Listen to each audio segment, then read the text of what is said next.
Aksidenti rënd në Krujë, makina përplaset me një shtyllë elektrike, humbi jetën 32 vjeçari.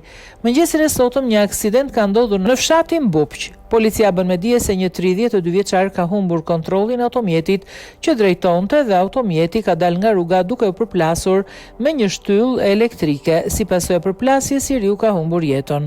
Krujë, informacion paraprak. Rreth orës 06:15 në fshatin Bupq, shtetasi AB 32 vjeç dyshohet se ka humbur kontrollin e automjetit që drejtonte dhe automjeti ka dalë nga rruga duke u përplasur me një shtyllë elektrike. Përpasoj 32 vjeçari ka humbur jetën. Grupi hetimor vijon punën për përcaktimin e shkaqeve të aksidentit.